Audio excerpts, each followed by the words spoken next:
जो दिल्ली का घटनाक्रम हुआ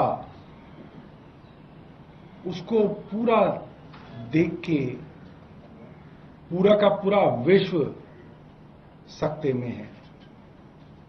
आज दुनिया के हर कोने में ये बात हो रही है। भारत की गली गली मोहल्ले मोहल्ले में बात हो रही है। दिल्ली के हर पार्क में आज मॉर्निंग वॉकर्स यही चर्चा कर रहे थे कि इतिहास में कभी नहीं हुआ कि एक सिटिंग चीफ मिनिस्टर बेल पाने के बाद, जेल से निकल जाने के बाद खुद ये ऐलान कर रहा है कि अगर मुझे ईमानदार मानते हैं तो मुझे वोट दीजिएगा।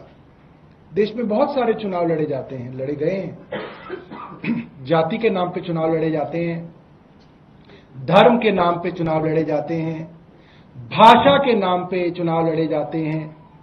ये पहला देश में चुनाव होगा जिसमें एक मुख्यमंत्री कह रहा है कि ईमानदारी के नाम पे इस चुनाव को लड़ा जाएगा, और वो तब जब देश की केंद्र सरकार सारी एजेंसियों को लेके, क्या ईडी, क्या सीबीआई, क्या इनकम टैक्स, क्या एसीबी, सब एजेंसियों को लेके एक मुख्यमंत्री के पीछे लगी हो और उसको बदनाम करने की कोई कोशिश ना छोड़ी गई हो, कोई ऐसी बदनामी की कोशिश ना छोड़ी गई हो 2 साल में जो भारतीय जनता पार्टी ने ना की हो। उसके बावजूद उस मुख्यमंत्री का विश्वास अपनी जनता पे है और अपनी ईमानदारी पे है कि वो मुख्यमंत्री कह रहा है कि मेरी ईमानदारी पे वोट दीजिएगा। ये मुझे लगता है कि अपने आप में बहुत बड़ी ऐतिहासिक घटना है जो यहां पे हो रही है। अब दिल्ली के लोग क्या कह रहे हैं, इसकी चर्चा कल से बाजारों में, चाय की दुकानों पे, सुबह दूध लेने जाते हैं उन लोगों के बीच में, ऑटो वाले कहीं खड़े होते हैं तो उनके आसपास कुछ लोग बैठ जाते हैं, उनमें हर जगह चर्चा हो रही है। और यही चर्चा है मेट्रो में कि प्रधानमंत्री मोदी ने अपनी सरकार और अपनी एजेंसियों द्वारा जो षड्यंत्र रचा और अरविंद केजरीवाल जी को फंसाने की जो कोशिश हुई, अरविंद केजरीवाल अकेले लड़के उससे बाहर आए हैं और उन्होंने इनके सारे षड्यंत्र कल फेल कर दिए जब उन्होंने कहा कि मैं जनता की अदालत में जाऊंगा, जनता के सामने अग्नि परीक्षा दूंगा। अगर जनता कहेगी कि हमारा मुख्यमंत्री ईमानदार है तो मैं इस कुर्सी पे बैठूंगा, वरना नहीं बैठूंगा। आज सुबह बाल लंबे हो रहे थे तो बाल कटाने सुबह सुबह में निकला। अब क्या है, 10 बजे से पहले मैंने देखा हेयर सैलून खुलते नहीं है, तो मैं 9:30 बजे पहुंच गया। तो उसने बोला कि आने वाले हैं, तो मैं वहां बैठ गया। तो वहां पे कई लोग जो है आसपास के जो है बाहर खड़े हुए थे और लोग बात कर रहे थे, चर्चा कर रहे थे, और हर आदमी इस बात को कह रहा था कि साहब चुनाव कब होंगे, चुनाव जल्दी कराओ। दिल्ली के लोगों के अंदर ऐसी उत्सुकता है कि चुनाव हो और हम वोट डाल के अरविंद केजरीवाल को कल ही दोबारा मुख्यमंत्री बने, ऐसी बेसब्री है आज दिल्ली की जनता के बीच में। एक आदमी वहां पे बैठा था, वो बोला, सर मुख्यमंत्री जी ने बहुत अच्छा किया कि जेल में रह के रिजाइन नहीं किया। अगर जेल में रह के रिजाइन करते तो भारतीय जनता पार्टी कहती कि हमारे दबाव में रिजाइन करना पड़ गया। मुख्यमंत्री जेल से बाहर आए और खुद अपनी मर्जी से रिजाइन किया। ये मुख्यमंत्री जी ने बहुत बड़ा काम किया। एक और वहां पे व्यक्ति थे, वो ये बात कर रहे थे, मैंने अभी फोन पे उनसे पूछा, तो वे रहते तो हमारे ग्रेटर कैलाश में, मगर दुकान उनकी लाजपत नगर में। तो कह रहे थे कि सर लाजपत नगर के भी जो दुकानदारों का ग्रुप है जिसमें अधिकतर लोग भारतीय जनता पार्टी के समर्थक हैं, वो लोग भी ये बात कह रहे हैं कि ये अपने आप में बहुत बड़ी बात है कि एक मुख्यमंत्री अपनी कुर्सी से खुद रिजाइन करके कह रहा है कि जनता कहेगी मैं ईमानदार हूं तो इस कुर्सी पे बैठूंगा, वरना इस कुर्सी पे नहीं बैठूंगा। इसके बाद मोटे तौर पे जनता के बीच में जो बातचीत है वो ये है कि भारतीय जनता पार्टी को लेकर जबरदस्त नाराजगी है।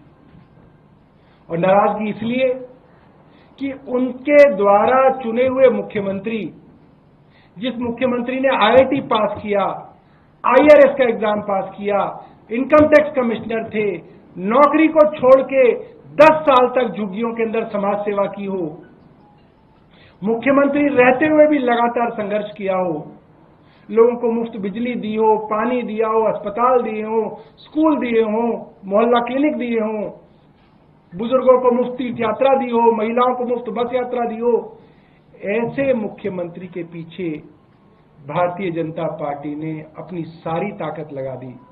आज लोगों के मन में बहुत नाराजगी है कि एक ईमानदार आदमी के पीछे पूरी की पूरी केंद्र सरकार पड़ गई और उस बेचारे को जेल तक लेके गए।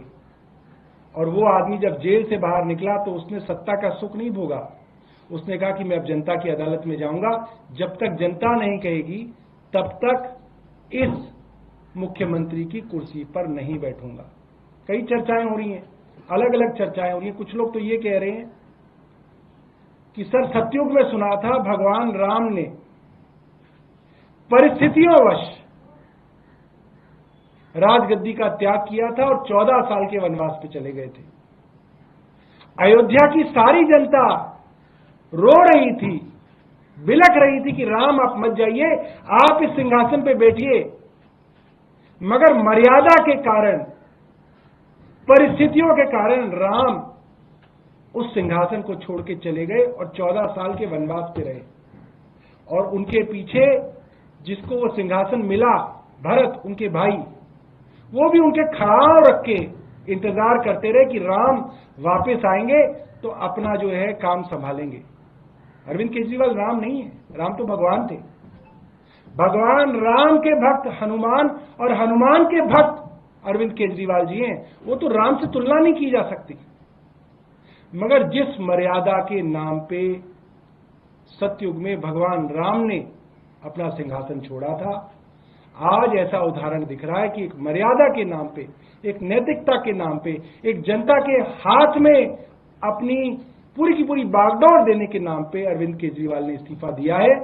और अरविंद केजरीवाल जी ने कहा है जनता वापस बिठाएगी तो इस कुर्सी पे बैठूंगा, वरना इस कुर्सी पे नहीं बैठूंगा। बहुत बहुत धन्यवाद। आपके पास कोई प्रश्न हो तो आप पूछ सकते हैं। सौरभ जी, कल सीएम ने ये भी कहा था कि वो और मनीष दोनों में से कोई सीएम नहीं बनेंगे नेक्स्ट सीएम, लेकिन नेक्स्ट सीएम कौन होंगे इसको लेके बहुत चर्चा है। कम से कम इतना बता दीजिए, जो कैबिनेट में आप लोग हैं उन्हीं में से होंगे या कोई और नया चेहरा होगा? क्या कोई रणनीति बनाई गई है? मैं आपको बताऊं, आपको जितनी जानकारी है उतनी ही मुझे जानकारी है। आप जैसे कयास लगा सकते हैं, मैं भी वैसे ही कयास लगा सकता हूं। मगर आपका कयास लगाना ठीक है, मेरा कयास लगाना ठीक नहीं है, क्योंकि मैं उसका स्टेक होल्डर हूं। इसलिए जो है अभी तक मैं आपको ये बता सकता हूं कि इसके ऊपर कोई चर्चा नहीं है। जैसे ही चर्चा होगी सबसे पहले आप ही को बताना। और कहां बताएंगे बताओ? आप ही को तो बताएंगे, तभी तो आप लोगों को तो बताएंगे। जी भारत।